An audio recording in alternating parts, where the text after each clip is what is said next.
Welcome to Constitutionalist Politics Podcast, aka CTP. I am your host, Joseph M. Leonard, and that's Lenard.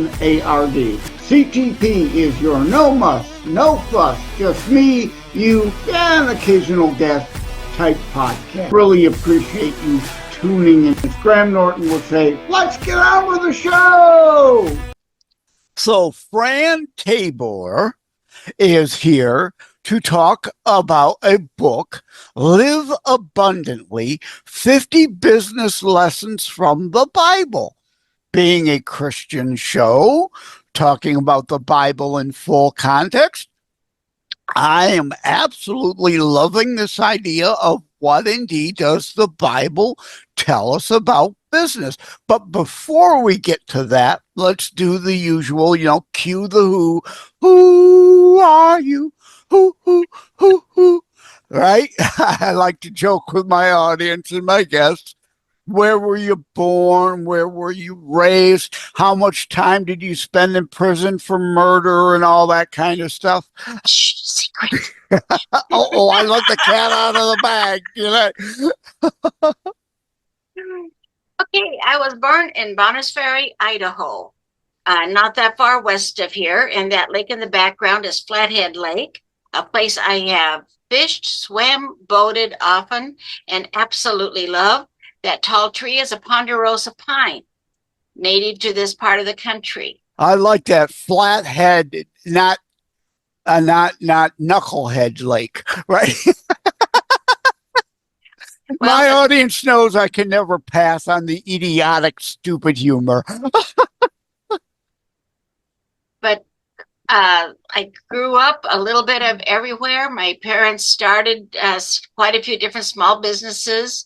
At one point, my father worked for a Weyerhaeuser company as a wholesaler, and they transferred him all kinds of different places. Each of my siblings was born in a different state. By the time I was 15, I had attended 13 schools in 7 different states. Wow. That must have been an adventure. I thought it was. I thought it was fun. But think back all the friends you have now from all those places, right? Right. And it also gave me opportunity to meet people from a much wider, different variety of backgrounds than I ever would have if my parents had just stayed in Bonners Ferry, Idaho. Yeah, whereas my dumb butt has been in Michigan pretty much my whole life. I through work and whatnot, I've been through half, I think, of all the 50 United States. And I've been to the Caribbean and South America and obviously into Canada, just being across the river. And as I said, I used to vacation all the time, Sparrow Lake near Aurelia, Ontario, Canada, all the time. But I've never been to Europe or anything. Have you been to Europe or anything like that? My brothers and my sister have. I haven't. You should always have something new planned for the future. Yeah, there you go. It's on your bucket list, huh? Yes. Do you? I don't even have a passport though, because being across, we can use our enhanced driver's license, and everywhere I've gone in South America or Mexico has been via a cruise, and you could just have your driver's license, special tourist, visits. So I never, ever, ever really in my life got a passport. Do you at least have a passport so you're ready to go if you can go? I do have a passport. You're in better shape than I then. All right. I know the audience is probably saying, enough of this foolishness. Well, it's kind of interesting and relevant why I have a passport. That in 1978, my former husband and I started a small business in Kalispell, Montana, which is a small town. Well, small town by most people's standards. It's about 20,000 people. By Montana standards, we're a city. Yeah, yeah. Well, I'm in a Detroit southern suburb. There's like 10,000 houses. Yeah, maybe 25, 30,000 people So total. So I understand, suburb is but our city. yeah. But anyway, we started out as doing vacuum repair and gradually we did other repair and slowly added new vacuums and became a representative for the Jaconi company, which did the The Simplicity car the vacuums. the who to what company? Jaconi company, they are in Missouri and they make American-made vacuums and have for a good many years. I don't They know still that exist. I've ever heard of that one. That's a new They one. need to do something with their publicity. Yeah. But anyway, my little shop outsold the places in like Seattle, the Twin Cities, and I won a trip to Mexico. All expenses paid, the airline, the motel stay, cash allotment for a good time, but I had to have a passport to take advantage of it. So I got a passport. Yeah, yeah. But I did it because my little shop in Little Kalispell, Montana, was one of their 20 most successful dealers in the nation. And they did not adjust for population or anything. They were just looking at total Yeah. production, total Well, sales, total customer happiness, things of that type. yeah. So in other words, my book is based on real life experiences and results. That's cool. Yeah, I'm not in the market for a vacuum, and I don't know if anyone in my audience is. So let's move on. Well, I no longer own that company. I successfully sold it to two of my employees last year. I am now a full-time writer. Ah, good, cool. Good to hear that. Good to hear that. So, what was the motivation for Live Abundantly 50 Business Lessons from the Bible? My Wanting to share your experiences, I take it? Oh, that would be the noble answer. Is not the truth is not that kind to me. The truth is that I noticed that contrary to the image that movies have, people who have a firm set of values tend to, in the long term, by the time they're dead, or not dead, but in their elderly years, are financially better off than people with the same abilities, same resources that do not have a strong core sense of values. In other words, while observing others, it was pretty obvious to me that being religious that had gotten to bad connotations, but it shouldn't have. It's gotten bad connotations because of people who claim to be religious who are anything but religious. Oh, amen. You aren't going to get an argument from me. It's one of the People, reasons why I started this show. Yeah. A whole lot of Matthew 23 fake vipers, snakes, false guide type yes. Christians out there. I hear you. And indeed, I talk psychology, and in fact, the sixth book I've got going on now, I can't give out the title yet. Well, by the time this airs, it should be out. The Book of Kennedy, kind of like the Book of Job in a way, but it's not. But it's about life and living, and indeed, human nature and psychology. And indeed, if you've got a positive sense of values and morals, that you understand life isn't just about you, even your own business, then going into business, you understand it's not only about you and only your accumulation of wealth and fame and fortune and notoriety, right?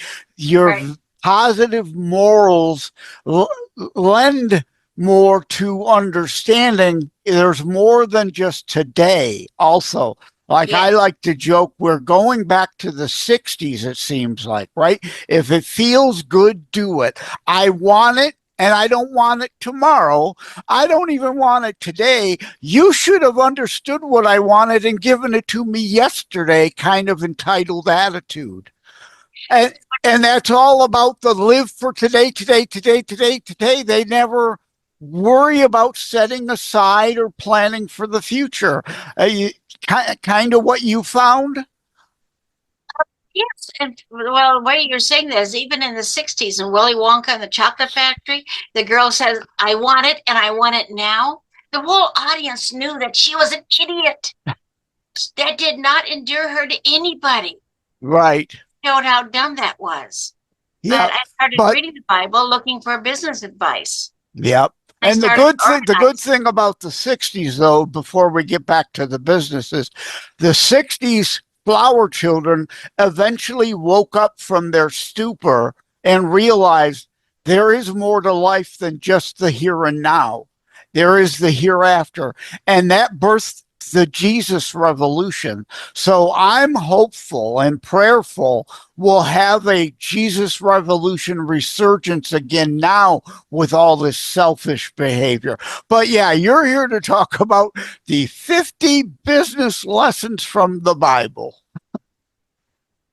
Well, when I started reading it, one of the first things that, the first time I read the Bible as an adult, one of the first things that really surprised me is that contrary to the impression I had from Sunday school lessons, there are very few miracles in the Bible.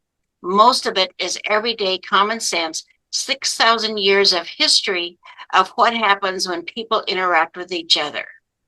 Human nature, yes, Yeah. psychology, and yeah, our need to have a parent, because Yes. no matter how much we've advanced as a society, we're still but children in the wilderness. Yes.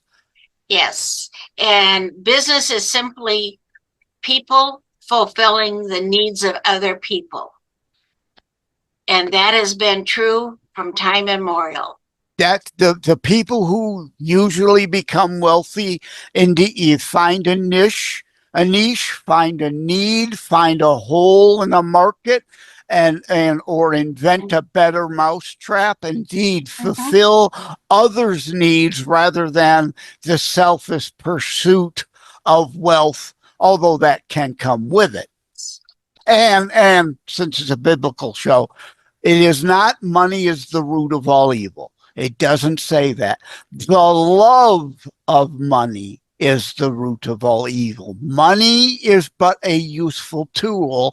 And I'd like to have a heck of a lot more of it than what I got.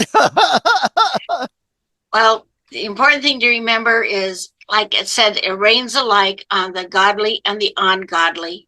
Both rich and poor are going to be good and bad. And a person's current financial situations tells you nothing about the person. Right. Martin Luther King Jr., content of character.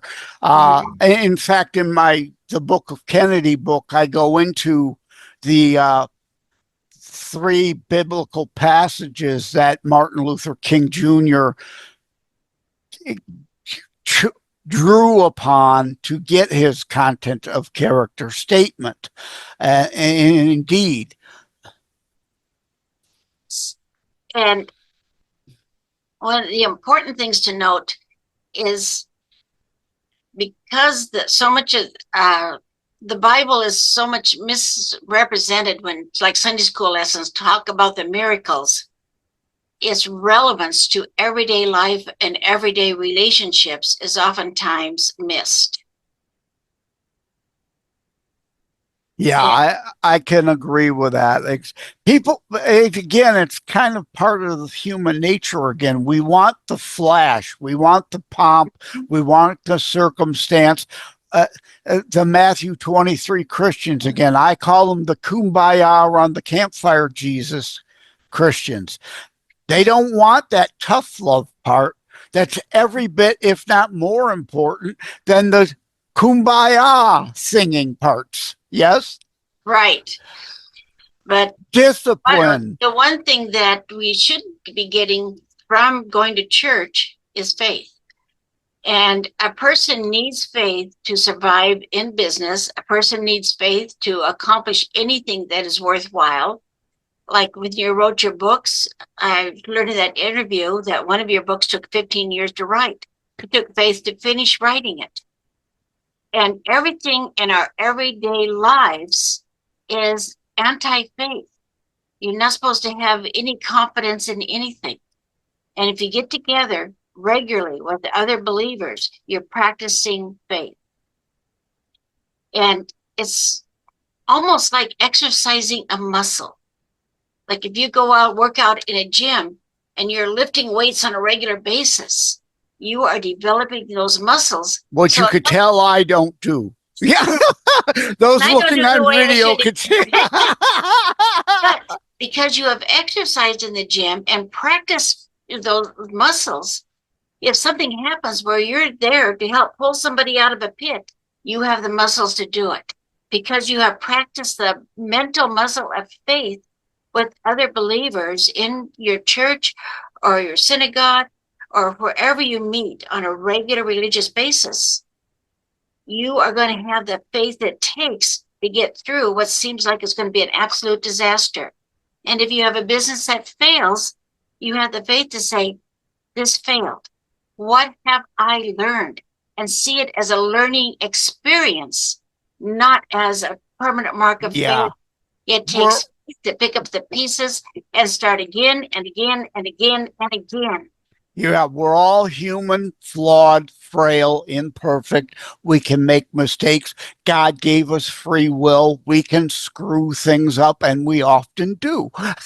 But yes, are we learning from it? The Bible does not say God helps those who help themselves, but it does imply it in that you shall be known by your fruits. You must sow to reap. So you must do things. Is there, I doubt there is, but is there one key thing, top business lesson from the Bible that you can share? I don't want you to give away the 50, obviously. We want them to buy your book. But is there like a key there? I think everybody that goes into business should read the story of Joseph and the book of Job. The story of Joseph, because he is first, he is almost murdered by his own brothers, but instead he is sold into slavery, a fate worse than death, almost always. Then he lucks out, and he gets bought by a good man who soon recognizes his talent and makes him a head honcho for all of his workings. And then he is unfairly accused of going after his master's wife. He ends up in jail, which is sort of lucky because in those days he could have just been killed. So evidently the master probably suspected the truth, but he didn't dare confront the truth. Something that still happens today. Yeah, wow. Then he helps people. Like what they get out. He has bad luck, but it took all of that bad luck to become second in command of Egypt, which would be like becoming president of the United States today, and saving his family. We do not know what bad luck or good luck is. Yeah. Well, like you were saying, the unfortunateness of bearing false witness, false accusation is why it upsets me so much. We seem to have removed all the important books and replaced them with what I call the new core R's: radicalism, raunch, and racism in school, rather than reading, writing, arithmetic, and history, like To Kill a Mockingbird.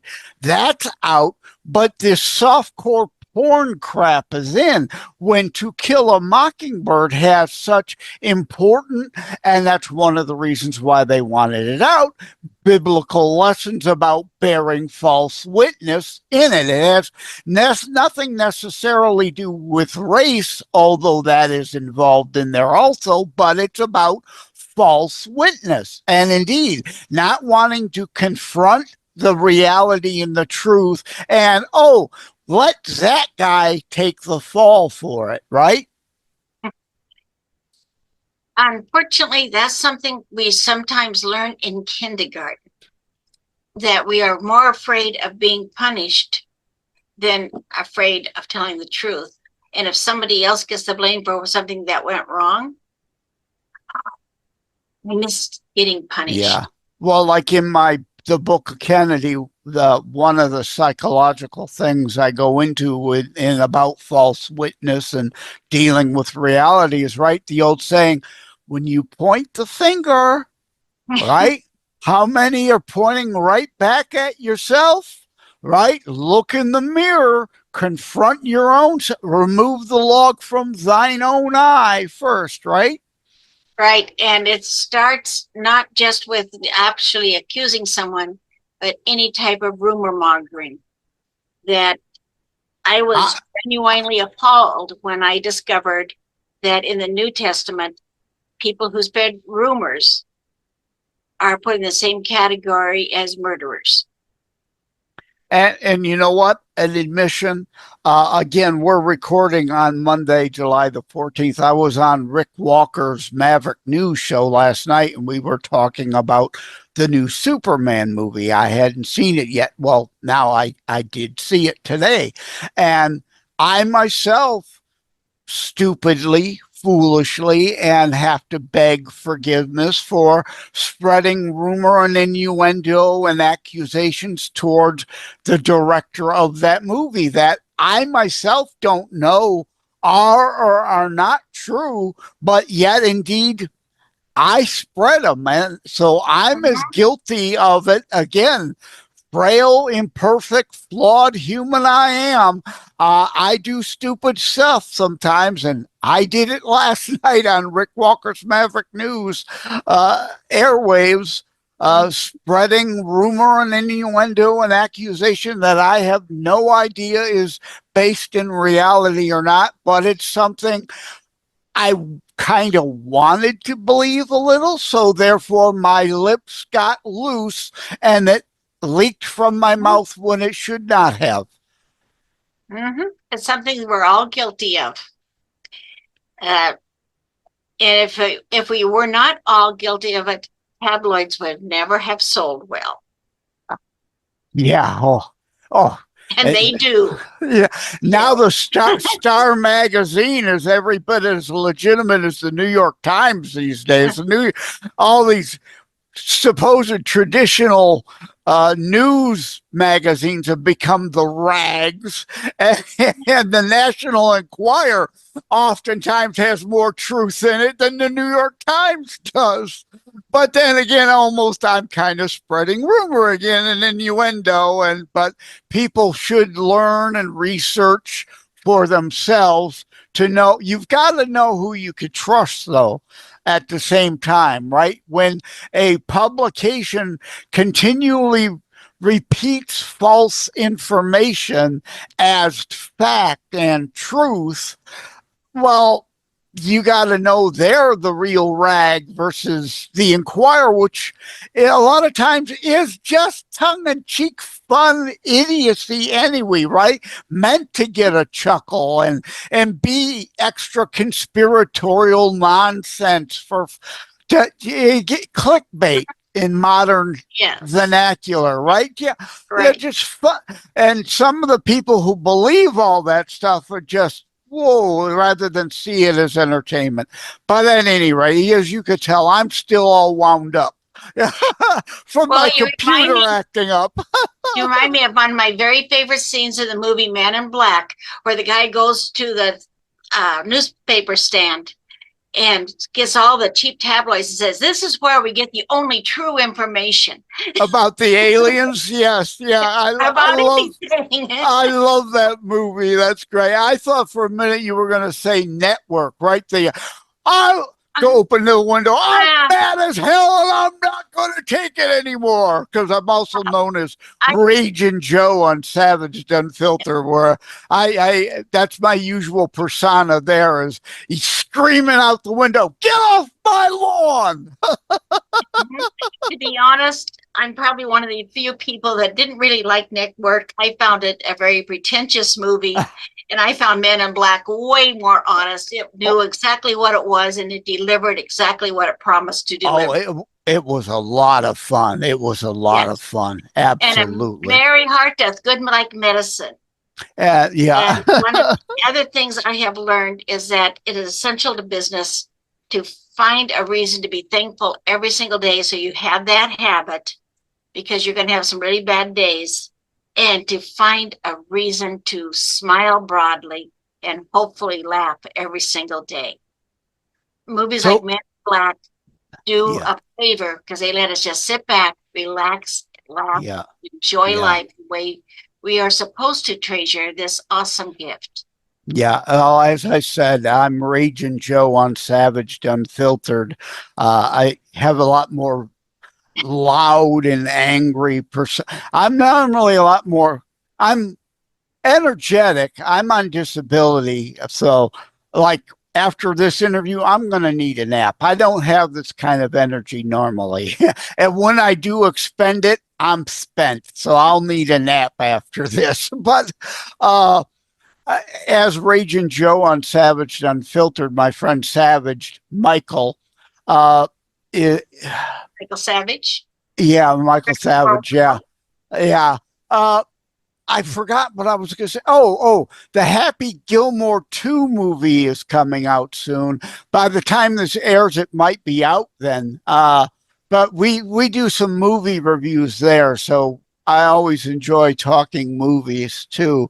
And that's another one like the Men in Black, right? It's got some important life lesson material in it, but it's meant to be fun and tongue in cheek, and we need to keep a sense of humor. Some Christians are too uptight all the time. Yes? Well, that brings me back to my book, Live Abundantly 50 Business Lessons from the Bible. First of all, I found the emotional business lessons. There's a whole bunch of very serious business lessons about, know how much money you have. I left those out because you can get that from any accounting book. I had 50 emotional lessons, but the book is written with a sense of humor. There are some very serious sections. One section in particular is serious, but most of it is fun.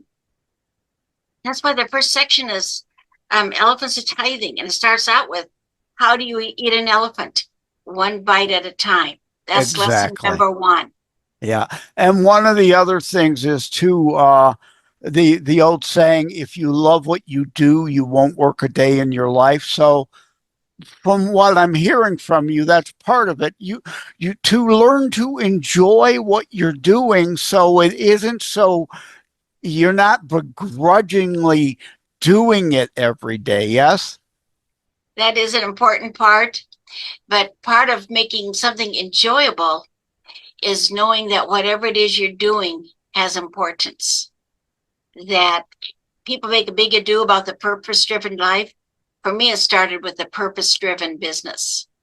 That I knew for a fact that my business made life better for the other people in my community.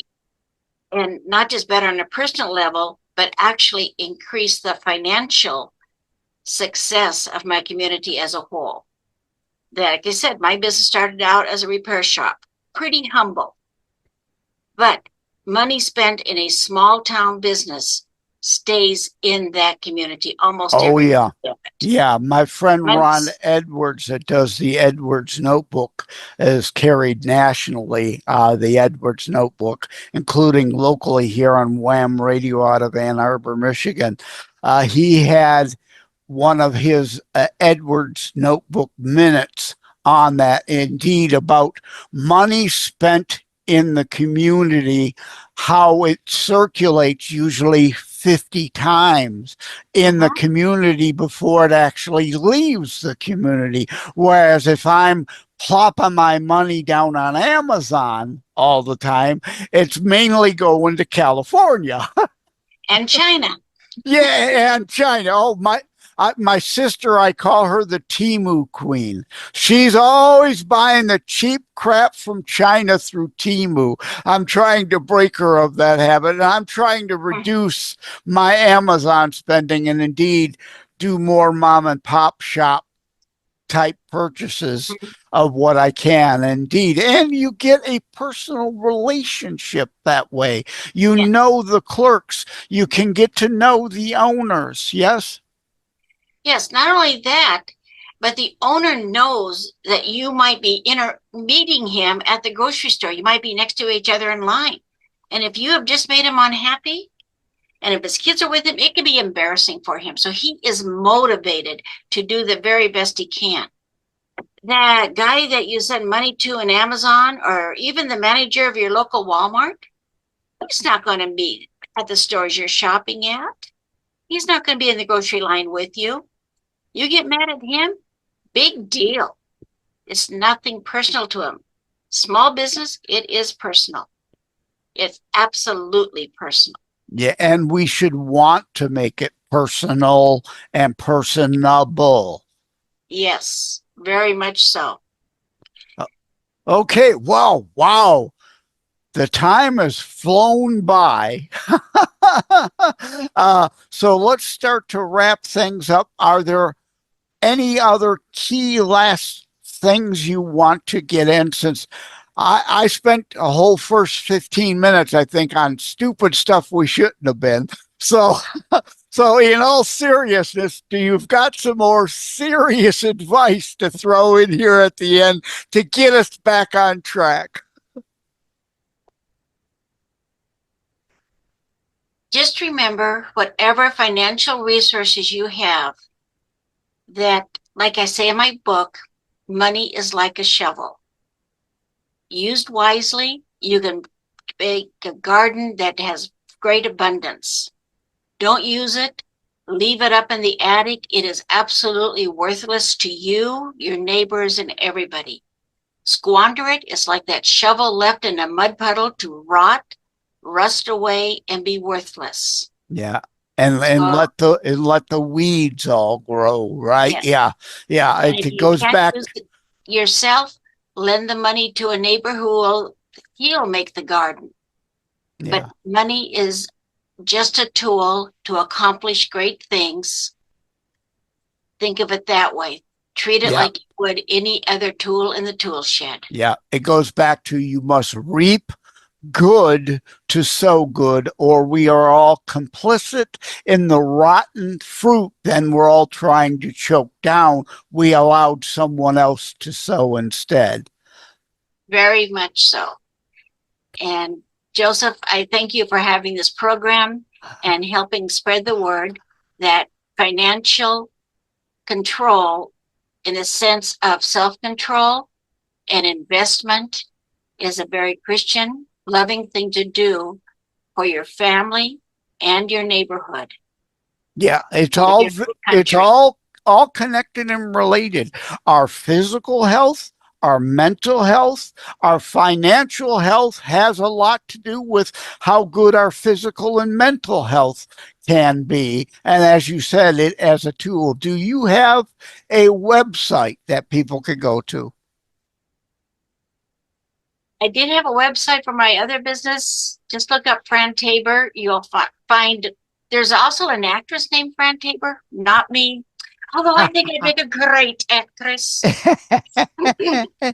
But just look up Fran Tabor and you'll find my books. If you look up Fran Tabor plus Draft Digital, you'll find all of them too. Draft Digital is where I do my self-publishing. And I've been very happy with them, so I don't mind giving them a free plug. I think we should all help each other. Draft to Digital bought up Smashwords. I used to use Smashwords till they bought them up. Yeah, Smashwords used to have all kinds of free services. Now they've made it all pay to play services, unfortunately. Not to say that services aren't good. It's just nice when you can get some free services here and there, because everything is so expensive these days. And it's understandable why they got to charge for it, too. You can't keep giving stuff away for free forever. Nothing is free. The money's got to come from someplace. And I just want everybody to remember, find a reason to smile every day and to say thank you for something, anything every day. Sounds good. Thank you again, Fran Tabor, for coming on. And the book is Live Abundantly, 50 Business Lessons from the Bible. They can find it I at... have a copy. If I can get it the right screen. If the green screen will cooperate, for those looking on behind the scenes video, You have to hold it in the right place. you could see it. Yeah, I know. I understand. Green screens act up. I know, especially with yellow, blue, or green books. Yes. Thank you, Fran Tabor. Take care. God bless. Thank you very much again. Like and subscribe to Constitutionalist Politics Podcast and share episodes. We need your help. Thank you for having tuned in for Constitutionalist Politics Show. If you haven't already, please check out my primary internationally available book, Terror Strikes, coming soon to a city near you. Available anywhere books are sold. If you have locally run bookstores still near you, they can order it for you. And let me remind, over time, the fancy high production items will come. But for now, for starters, it's just you as a very appreciated listener by me. All substance, no fluff, just straight to key discussion points. A show that looks at a variety of topics, mostly politics, through a Christian U.S. constitutionalist lens. So again, thank you from the bottom of my heart. Take care. God bless.